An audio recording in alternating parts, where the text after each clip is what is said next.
This is Vam Electric Ghost, and we are live with the Power Couple and their director.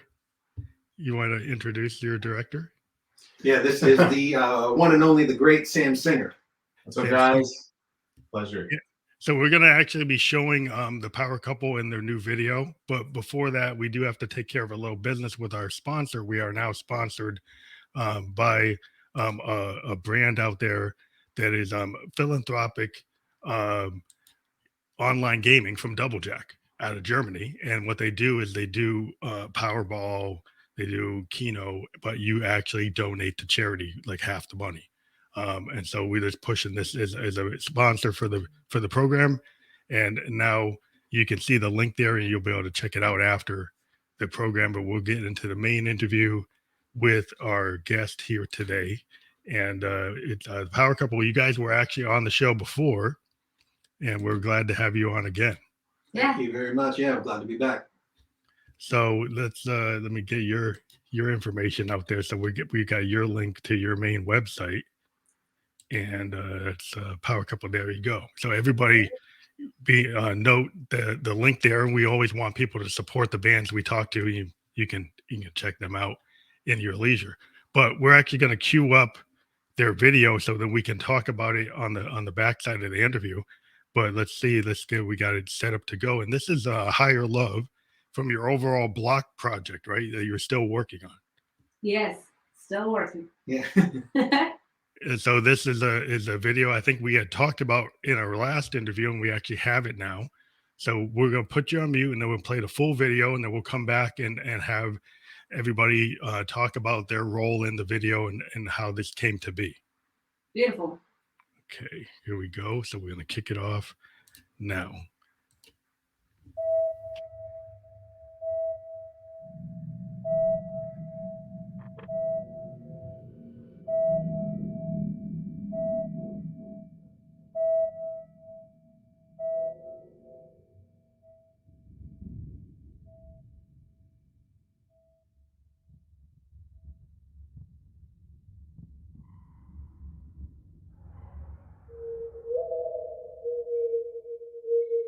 I can't believe I'm with you. I'm in a fantasy. This is the moment in the scene when the sun and the ocean meet. Moving in time with your heart and breathing with the beat. We are the moon and the sea. There's a pull that you have on me. Love me with the higher love. Love me with the higher love. Love me with the higher love. With the higher love. When I give in to your touch and you give in to me, turn off our thoughts and release our control of the way we feel. A little bit of adrenaline and we shivering, lifting me up. I don't know if we're in heaven here, but I've never been this high above. Love me with the higher love. Love me with the higher love. Love me with the higher love. With the higher love. Love me with the higher love. Love me with the higher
So that was Higher Love, and now we're back with the primary interview. So that's a really awesome video. I love the effects. So you guys can hear me, right?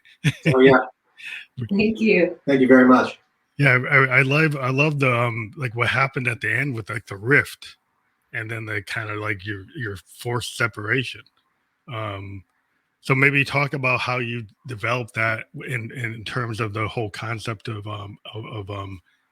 what you've been doing with the project we talked about before, and now the realization with this video. Yeah. Okay. I guess I'm Go gonna ahead. talk. Whoever wants to go first with that. So this video is actually like a culmination of the whole, basically, visual EP that's coming out next year. Mhm. So it's the first taste that people are getting of what that is. It's not the first part of the video, and it's not the end. So it's actually like the climax. So I don't want to tell you exactly what happens or the whole story, but basically, you know, obviously you can see that in the very beginning, he's in like a study type thing, like a sleep study. And then we go into this new surreal kind of fairy tale like world where we find each other, and it's very romantic and very connected, but then we get torn apart. And a big question in the movie is, you know, can we find each other again? And was that even real? What happened or not?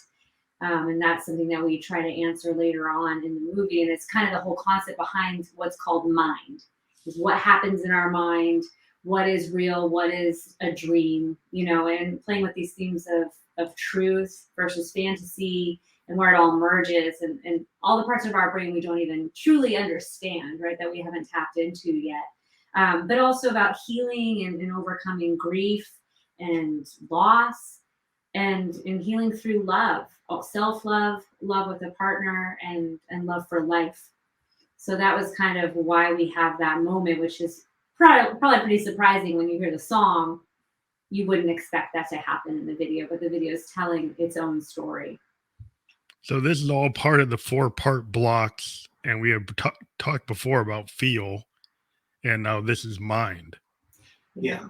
Mind is what's going to be coming out next. It's another 4 songs, part of a blocks concept that we're doing, and this is just this is one part of the short film that we're doing. So it's very exciting.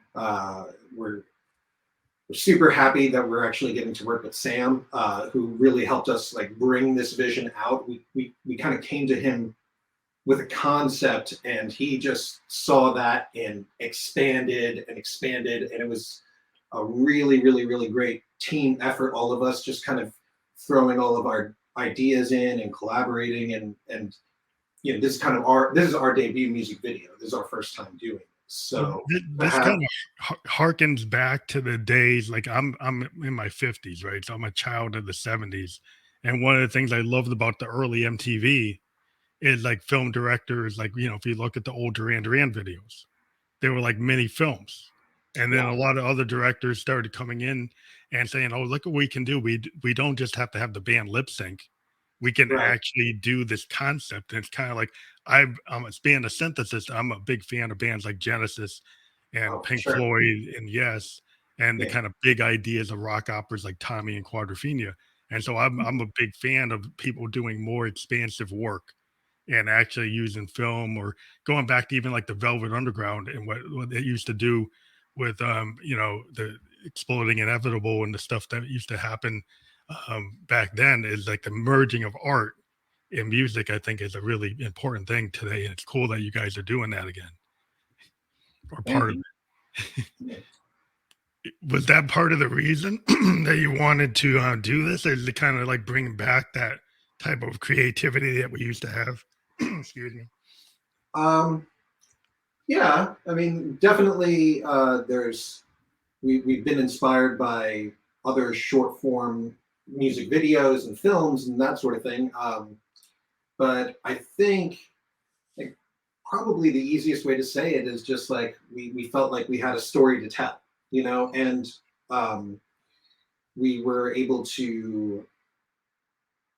The interesting thing is the first EP, we didn't like have an intention for weaving the songs together. Like, we didn't think these songs all tell a story, but they did. And the second time with this new EP, again, same thing. We didn't think ahead of time, let's write these songs with a story in mind. We just wrote songs. As it turned out, they really, you know, do have a good story that we can tell. And again, you know, the three of us had kind of just brainstormed how the story was going to come together through the music. So.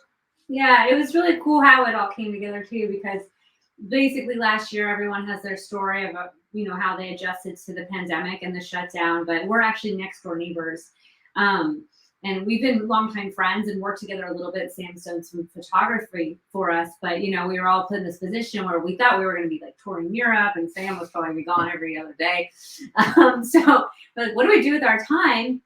And we really created something completely new. Now we have a, you know, a production team, a content creating team called Neon Monet.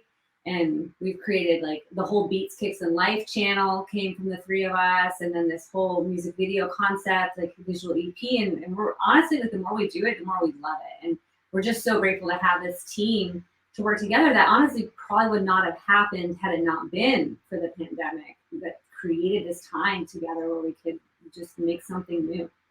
And it seems like a visual EP, given the fact that we have been in lockdowns, that bands can't play typically like the kind of shows that bands usually play, that the idea of a visual EP with the way, you know, people are kind of drawn to visual media. And a lot of bands are taking advantage of the fact that you can, you know, do things through all these visual outlets. So in terms of the visual EP, does the audio EP, does all this whole project with blocks, is it eventually going to be like an entire collection that people can buy the whole thing together, or it will be issued as separate pieces? That's actually a good question. We we have talked about it as various versions for the album.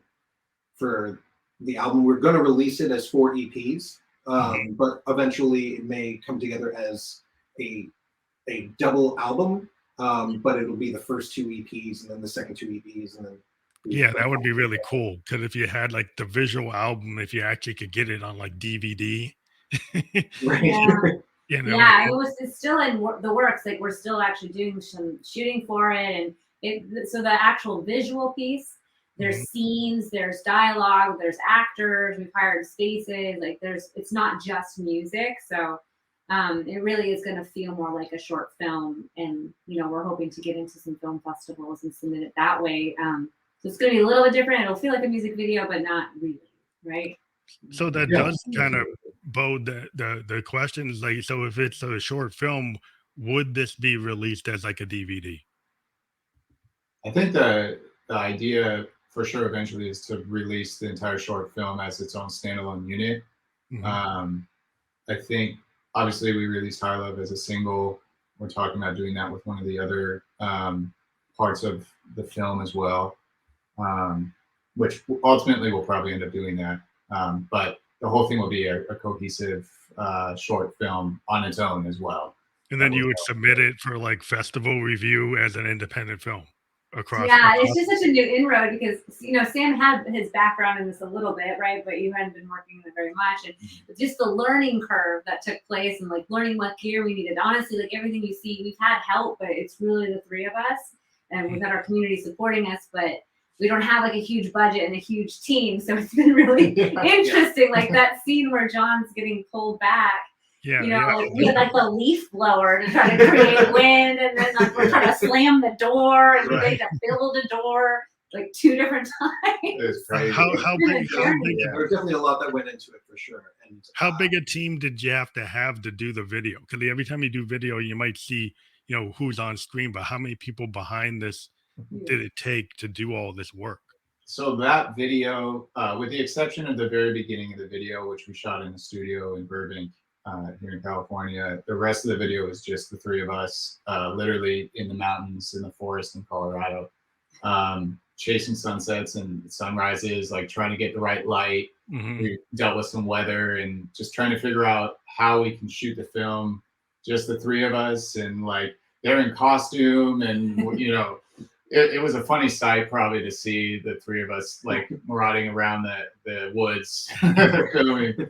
Yeah, be like, what are you doing? They're always Yeah. there's like campers out there. And Yeah. we got lucky because we only had like 3 days to So film. did you have campers like getting in the middle of your scene? Occasionally, we're like, ah, man. Curious. Yeah, people were curious a little bit. Oh, But, I'm sorry. Like I didn't know you were filming. yeah. Yeah, but we only went to Colorado. We just drove out there. Sam and I are both from Colorado, and his family lives by the Four Corners. And we were like, we have this like week to get 2 different videos in, and it was amazingly with Higher Love. We got everything we needed. We didn't need any reshoot, or anything. No, Yeah. actually, It yeah. was that kind of a pretty miracle. So did you Yeah. guys like storyboard it out? You know, like I know on videos a lot of times they're very, you know, there's a lot of preparation people do, like, you know, the actual cartoon like storyboard and map out like every little piece. Is that at the level that you guys were working on this? It was not. we kind of did a lot of it on the fly. I think we had a really well thought out idea of what we wanted to do, but so much of it was we just had no idea how we were going to do it. Mhm. And we didn't know where we were going to do it. We were driving around looking for locations, and and it just happened. It just happened. That's interesting because I think that with music, like when you kind of merge music and film, and one of the things I love as a kind of musician that's inspired by jazz and kind of fusion and kind of like just roots rock, being a keyboardist is like I love being in like jam sessions and this kind of stream of consciousness with a band, right? And we might have a little bit of an idea, but we kind of just go with it. And so I think filmmaking that kind of goes that way too is interesting because it can kind of have the same aesthetic as having this kind of stream of consciousness kind of aesthetic when you're a musician. Sometimes you can go that way and then you kind of see what happens and you let the muse kind of fill you. Like some people feel like when you're an artist that you kind of tap into this universal concept and the art kind of presents itself to you and you take advantage of it. Do you guys feel that way? Or 100%. Yeah, I mean, it's almost like the story is writing itself, and we're trying to figure out what it is, and we're still learning what it is. And it's like film improv or something. Yeah. It's pretty cool. It's like you said, it's a story that needs to be told, and we're kind of along for the ride. Like we can see each of ourselves in it, but it's not just any one of us in our story. Right. I think it has universal themes. like a universal concept, like, you know, when you get into, you know, the concepts that people, you know, believe, you know, when you get into music, a lot of times, like one of the great things, one of the key things that really got me into music was like Tommy, Pete Townsend doing like Tommy, and this idea that he had this rock opera that you could take music and you could take it that far, that you could actually, you know, pick a rock album and actually have it mean more than just, you know, songs about breaking up with your girlfriend. That you actually could have a bigger idea. And yeah, I'm not sure if we talked about this last time, but like a lot of times, like I think we might have talked about songwriting process, but I you know, in our process, like for me especially, like I tend to, you know, always see like a video, a movie going with the writing process. So, you know, it's not, you know, you're laying down chords, you're writing lyrics, but you're also seeing visually how this is kind of playing out in your mind. Like a sound painting. I think we talked about the idea of sound painting. Yeah. Which like George Martin talked about it. There's a documentary about the Beatles, and George Martin was asked like, okay, how did you get into this kind of Sgt. Pepper, Abbey Road? How did the Beatles become that from what they were doing in Berlin? Yeah. And he said, well, I used to do Peter Sellers albums, and we used to do all these effects and backward tape loops and all this stuff. And we said, well, what if we take all this studio capability and we kind of use it as a sound painting, right? That we can actually, because we could just record the Beatles like they're in Hamburg, or we could actually take all these studio techniques and do something that you can't do live. Right. And then you start to get into like the colors of music and the idea that music can be a sound painting. And Hendrix talked about that with Electric Lady too, that you can actually think of music in visual terms and maybe kind of filmmaking terms. And a lot of musicians kind of went that direction. You get the Pink Floyds of the world, Hendrix, and the Beatles. And I think it's a common theme in the music to think in that way. Yeah, for sure. And like that actually made the process a lot of fun, I think, too, in terms of, I was saying it was very, very collaborative. And like, when you're, an original musician, right? You're a little protective about your songs, like, like what, how they're going to be portrayed, how they're going to be represented. And to Sam's like major credit, like it was just incredible to be able to work with, like, we would give him ideas and he would just like, let those ideas marinate and let them blossom and give us great direction. And it was a really, really, really easy process. Probably more for me than for them. I was like joking on the set, like just how like I feel so bad for how much they had to put up with like, me just throwing idea after idea out there. But you get kind of like spitball and it's like, let's do this, let's do that. Yeah, and both of them were very, very good at being like, that's a good idea, but let's read we that. have 20 minutes left to play. Yeah. So yeah. I felt very honored and very lucky to have such a supportive team, but also such a brilliant team. And the two of them that could like really see such a great vision and bring it to life. Yeah, I mean, we've been in a lot of different bands and formations of different people, and it can be really challenging working with a group, of egos.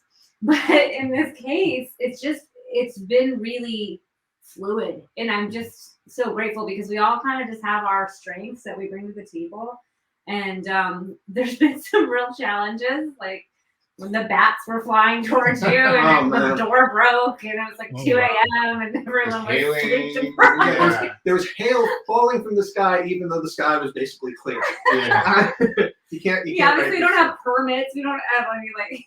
Oh, did you ever run into somebody saying where's your permit and telling you had to leave a site? Yeah. Right. No, that didn't happen. But like, it just felt like we worked through the stuff as a team, and I'm really grateful for that. I'm almost scared to say anything because I'm like, I don't want to jinx it. I know. Yeah. But yeah, you know what? To use your reference actually of George Martin, like for visually, like Sam has been our George Martin. He really, he's just. I guess I just can't say enough because in looking at this, and I know we have. A whole short film coming out. This is basically the teaser. Yeah, and looking at, like obviously you guys don't know, but looking at that footage that we're seeing right now and all the work he's putting in to editing it, he's editing it too, so that's why it's truly like something else. We're so excited to share it, but definitely want to just say how great it is. We're just here to throw love on Sam. It's interesting to me because I think anytime you're an artist, like I'm a solo artist, and sometimes I work with other artists, and I've been in bands, and the band dynamic is interesting enough if you have like a 4-person rock and roll band, right? Yeah. But then you integrate like a different like art form. Mm-hmm. If you think about like you're integrating film with music, and there's different dynamics that are going on, but there's like synergy, and then there's things that are totally different. And so you have to, have the kind of like a George Martin kind of expertise that you're bringing to the table as a director. But then there's also like the musician, saying, well, this is how I see it. And so you have to, it's the give and take of being in a band. Like somebody comes to in a band with a demo, and then the bass player makes it sound better, right? Because like you might have done the bass in Ableton, but then a real bass player is going to actually take it and make it way better than what you did in Ableton on a MIDI keyboard. So it is like those kind of things that if you come to, you take the raw material, and then it kind of evolves, and you have to have the kind of trust in your partners as creative people, right? To kind of say, okay, well, let's go with that. Let's see where it goes. So it's kind of you have to control your ego, I guess. Yeah. When absolutely. Like our idea was pretty basic, and Sam just took it and ran with it, and then we all were getting inspired by each other, and it changed a lot from the original plan. It's still evolving, it's kind of like it's crazy. Like we've been saying the whole time, like the creative process itself is its own entity. Like, and yeah, we're just conduits of whatever we're tapping into. I think Like the universal muse. Yeah, Or Pete Townshend used some of that single note, like the once was a note, pure and easy, and I kind of tap into it. This whole yeah, idea with like his Lifehouse project would never went anywhere, but there was this idea of there's a single note and you can tap into it. And it's kind of like the idea of the muse, or today if you get out in the ether and you kind of pull it in. There was a story where Hendrix was working with the Isley Brothers, and he suddenly just started going off the map. They're actually recording, and he just went and did like some crazy thing that had nothing to do with the song. And then they said, "Well, why'd you do that?" I said, "Well, I didn't want to lose it. The universe gave it to me, and I couldn't lose it, so I had to put it down. Sorry." I love that. Yeah. And so I think like a lot of musicians, like an artist in general, I think you as you get more confident in your art, you're willing to actually let something come through, and maybe you don't understand it, but you let it happen. I think, and then you have to know how to edit that, but sometimes you have to let things happen and not be scared to let it happen. Do you find that that's kind of like an idea? For sure. I mean, so much of the story ended up being told out of necessity of like the location that we found and the like what the weather was doing for us, and like how can we achieve our goal given the tools that like nature's given us to work with, essentially. Yeah, guys. Sometimes you can be like, I've been in bands where I'll get somebody who's like, okay, they have such a precise thing that they want. Somebody else brings something else to the table, and like, no, no, no. They keep on wanting to do exactly what they wanted, and they don't want to change it.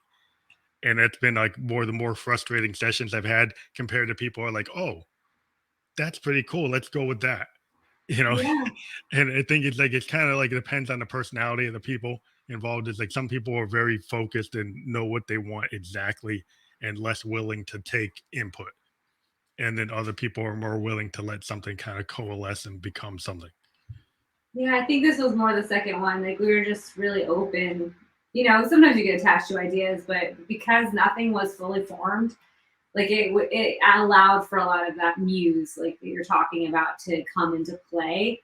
Because we were all just kind of going along with it like in the moment. So you find that more, I find that that's more enjoyable in the creative process if you get into that kind of situation rather than somebody that's telling me to go and play a bass line 100 times. Yeah. Right. Yeah, absolutely. And their vision of what they think it should be. yeah, and like nothing being fully formed yet. Yeah, it does, help in the long run to be open to just see what kind of inspiration comes to you and you get to put that down. But also, like, anytime you try and control something too much, you usually end up just overdoing it anyway. So if you kind of allow yourself to say, maybe my idea isn't the best one right now, or a lot can happen from just that one. Yeah, like sometimes we had ideas, especially for this next video, that are like very pie in the sky. It'd be great if you had $20 million budget and 200-person crew. Right. But we don't. So how else can we still tell the story? Because the story is more important than all like the fancy visual effects and explosions and stuff. Like really, we just want to tell a compelling story that people can relate to and connect with. Yeah, it's kind of actually.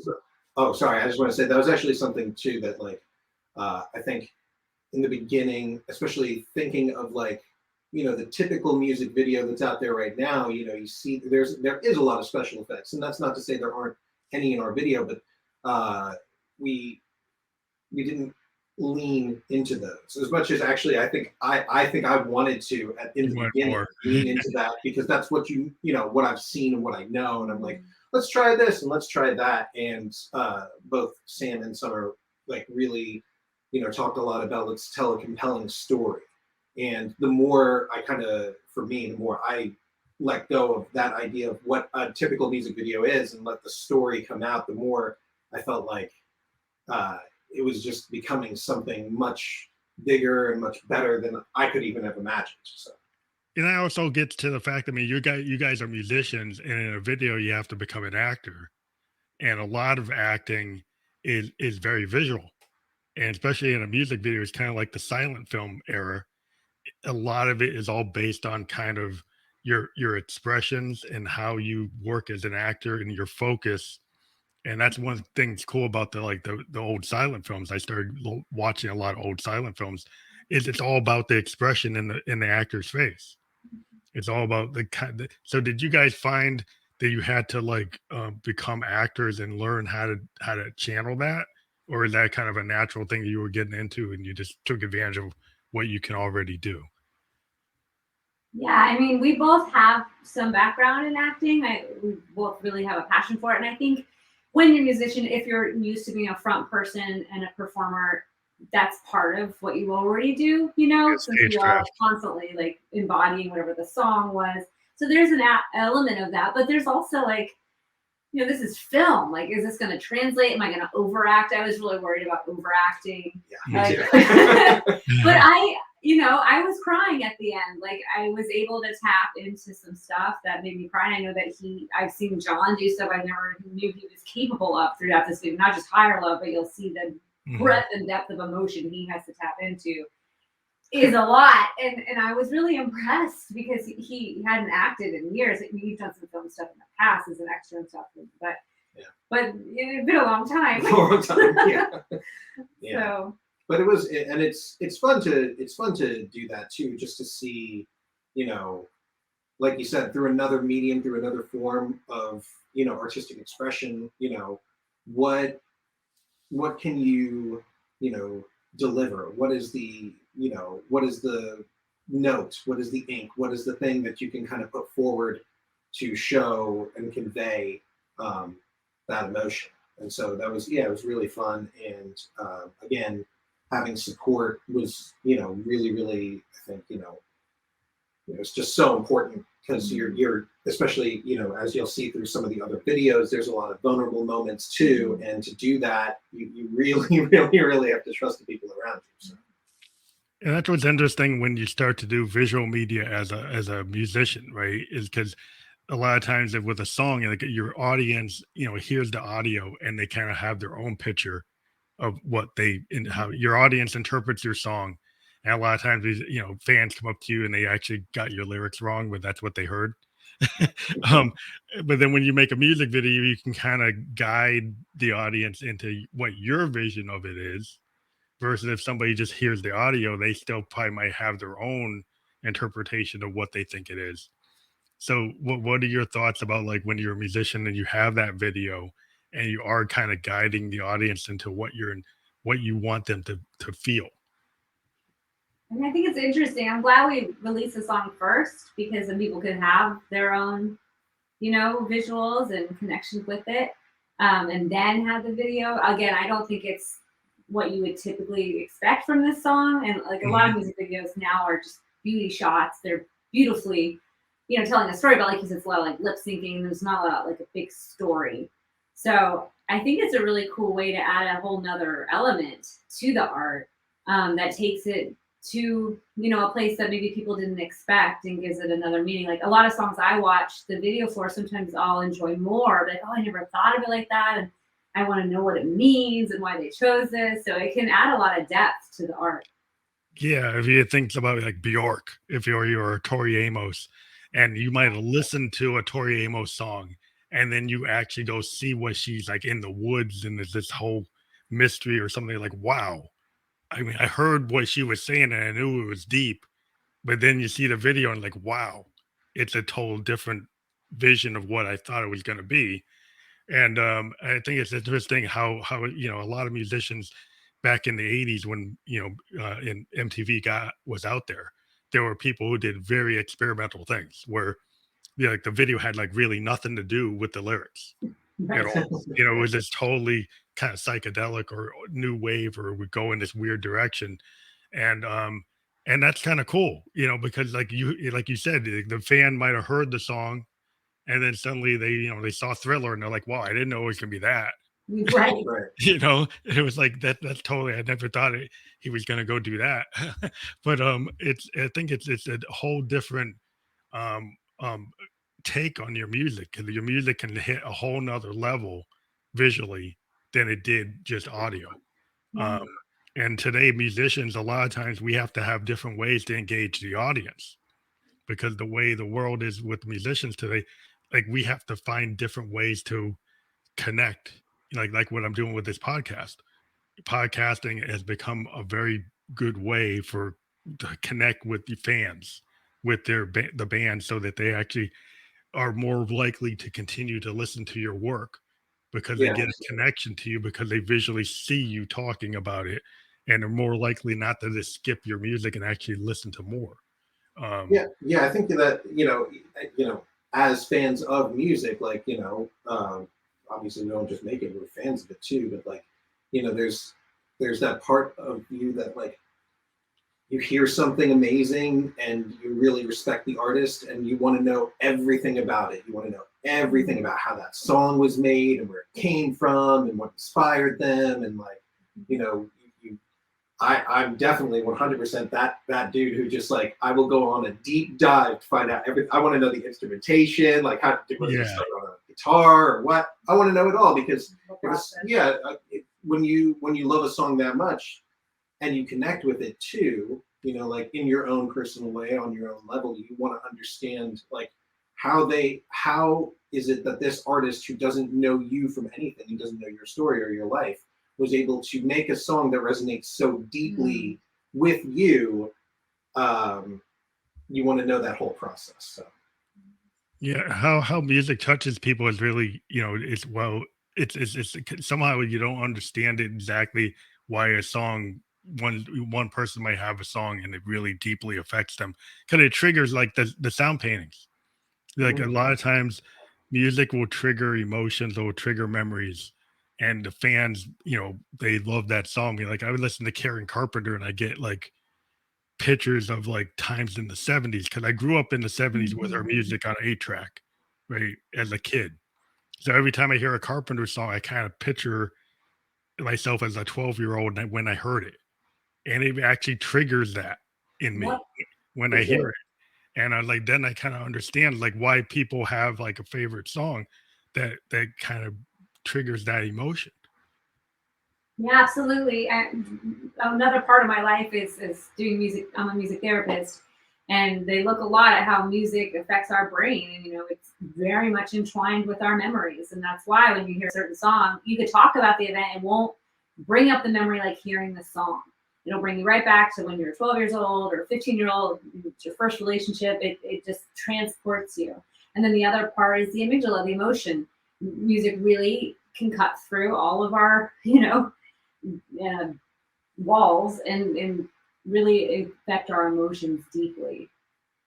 Is that as a musician, did you get into music because you wanted to relay those kind of stories? Because I think what happens with musicians and the artists in general are able to tap in to the personal things that go on in your life and then make it more universal so that other people can understand it or have or you take one of the things, I mean, a musician can take something that's like a tragedy in their life or a painful moment in their life and make a beautiful piece of art that is relatable to multiple people from different places and different walks of life.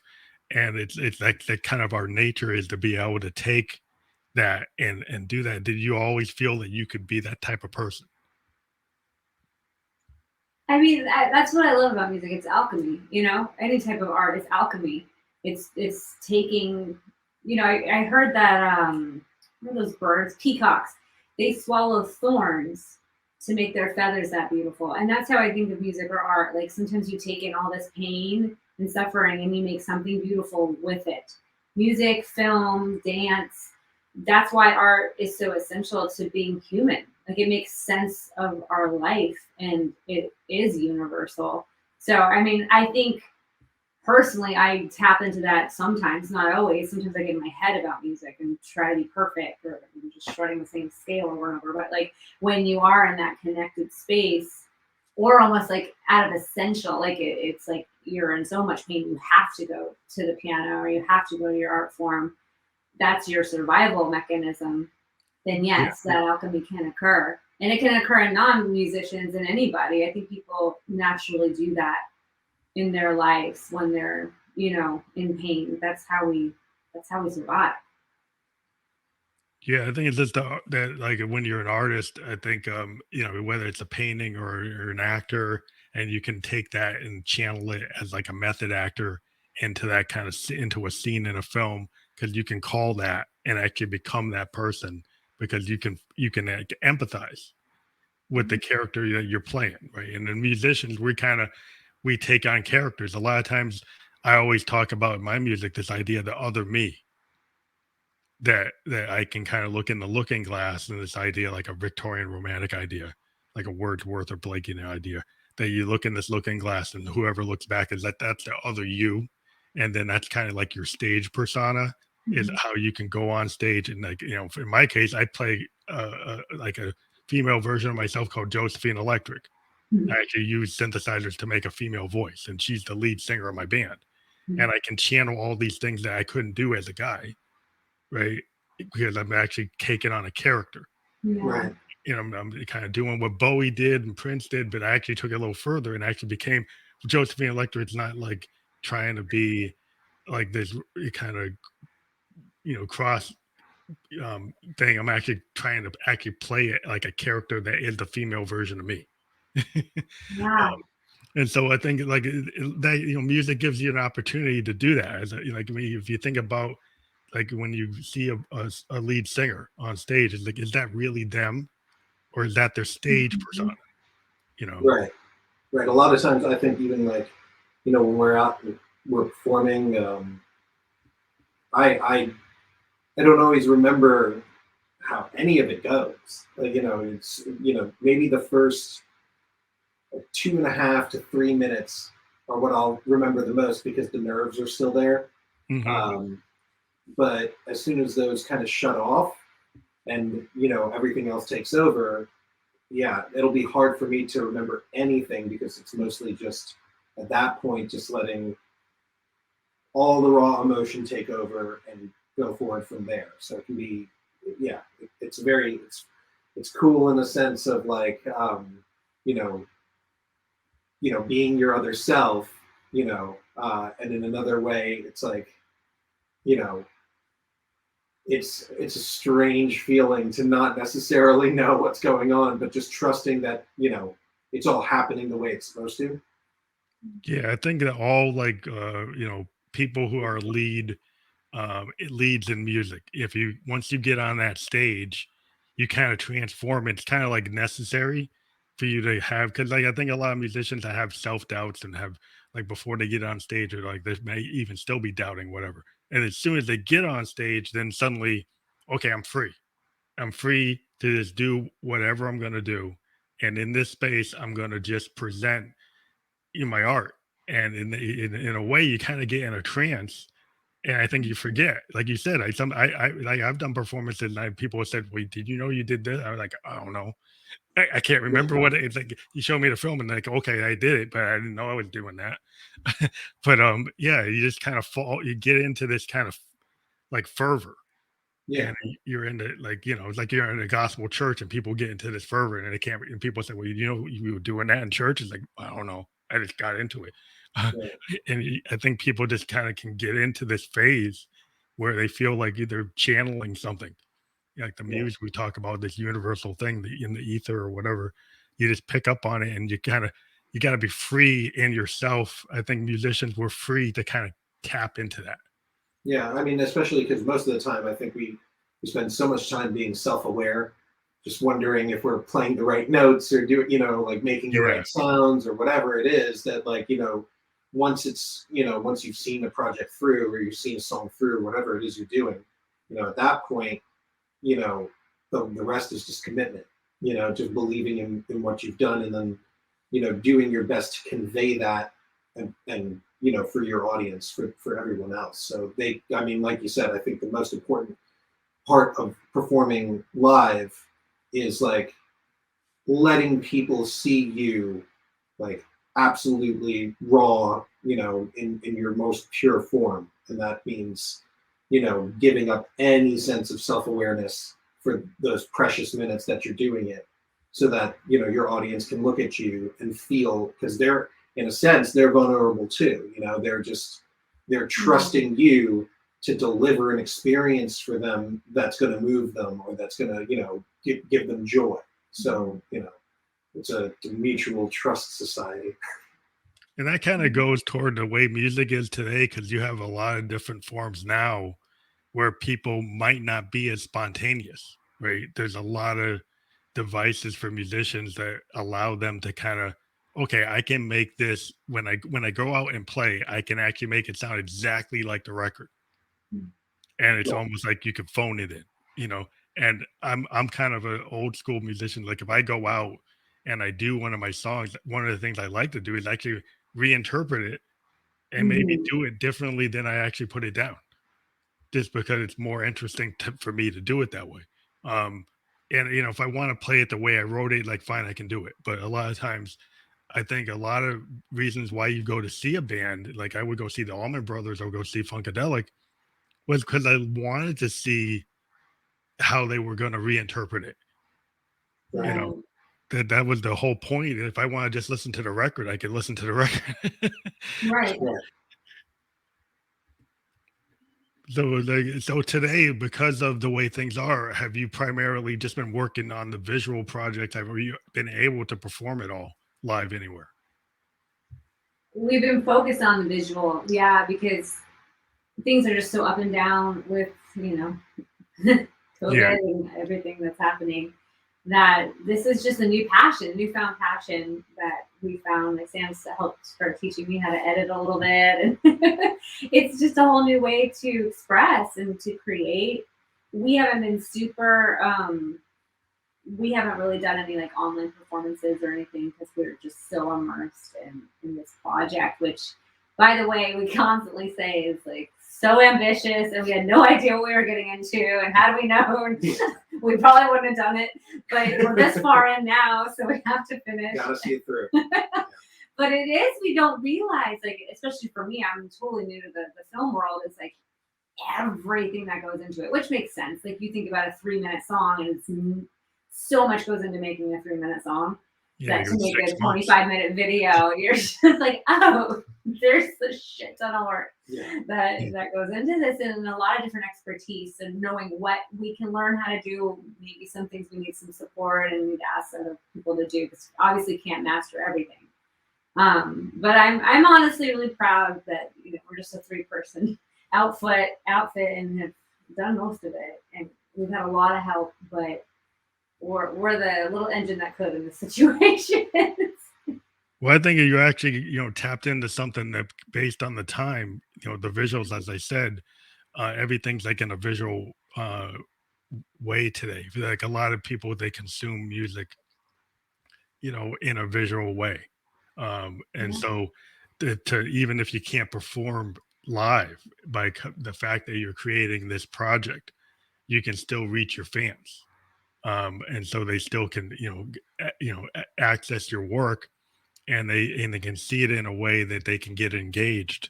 And I think that's really awesome, because that's what we've been doing with a lot of bands. We've been actually, providing them a way to perform. Like we did a festival earlier this year where we had like 22 guests actually play 30-minute sets in what we call the Peg Bedroom Producer Festival. We're doing another one in February. But like, I don't know if your guys we're going to continue to do these. So if at some point in time you do want to play live in February, we're actually doing a concert where people can just play from their home studio. But if you're not ready because you're still working on this, but we'll probably do another one in July. But we just want to that'd be awesome to be a part of, for sure. Yeah. We're excited to get back to live performing. I think right now where we're at, our heart is really in finishing this and delivering, this, what was, intended to just be a couple of music videos, now a short film. It's really awesome. Yeah, it's gonna be, I don't want to hype it up too much, but honestly, like the most epic thing you'll ever see. It would be cool to actually see it. I think we're telling a fun story. I think we're telling a good story, maybe not as fun as I think. No, but it's going to be a good story. It's going to be, it's definitely going to be interesting to watch, for sure. And there's so much more. I wish I could say more without giving giving it all away, but like there's so much there's more to this than just film. There's other parts to it that you'll see that will come up, and we've collaborated with a few other people, and as we get closer to that, we'll talk a little bit more about that. But yeah, that'd be awesome. I'd like to get more, when you get closer to the full presentation of the end product of yeah, this absolutely. whole, that'd be We'd awesome. love to come back and have Sam come back too and talk about the process of the whole film, because it's just in this alone, just the editing of this video alone, and Sam did some of the effects on the video as well. Like it's really like an incredible process to just watch peripherally, and to understand what goes into it to really make it because to film it is one thing, but to edit it and tell a compelling story out of that footage is really. Have you guys created any kind of? Have you created any footage of actually creating this? Like, are you gonna have like in the full project, if you released it as a DVD, would you have the making of like behind the scenes stuff to be able to tack on and have it like a special edition with how we made it? Yeah, we did our best to shoot as much behind the scenes as possible. For some of it was hard because it was just the three of us. So I'd be filming and they'd be acting, and there would be no behind the scenes. Fourth or fifth person to do that. Right. But we got some good stuff. They released some on their Instagram today. Cool. A little bit. So yeah, Sam put together like a little featurette. Yeah, I saw that. That's why I kind of brought a little bit of the behind the scenes. Yeah, and I think once we get closer to the release of the film itself, there'll probably be something more to add to 6-hour behind the scenes to go with the 20. Yeah, it'll be our Beatles anthology, exactly. Yeah. Just 10 hours of footage, even though the video itself. Or like more, like we don't want to watch this. Do you think you would ever like tour like the audio version as a live show? We talked about that. Like actually, when we talk about how we want to launch this video, obviously we really would love to rent a theater, but also we talked about doing a live show along with it. So the first time you see it, you're also getting a live performance. And why not take it on the road? That's actually really cool. Yeah. That'd be cool, because if you actually had a video screen and found a way to integrate actually playing and then having the video behind you, if it worked, you could integrate it, be kind of like a Pink Floyd thing, Yeah. Actually showing the wall while you're playing the wall. Right. But yeah, that's I'm a big fan of that. I know we're kind of pressed for time, so I can give you a little bit of a breather before your next thing. It's 9:53. Yeah, we're having a watch party tonight for people who helped make the movie. So. Yeah, so I'll give that 7 minutes back to you so you can get set for that. But I do appreciate that you came on the show again, and we'll be putting this out, and we'll give you the links. Again, it will be on Spotify shortly. So the visual, so people will actually be able to watch this on Spotify video podcast. We are now able to put video podcast on the Spotify. We want to let people know that so they can watch this there. Great. Well, thank you so much for having us. Yes, thank you.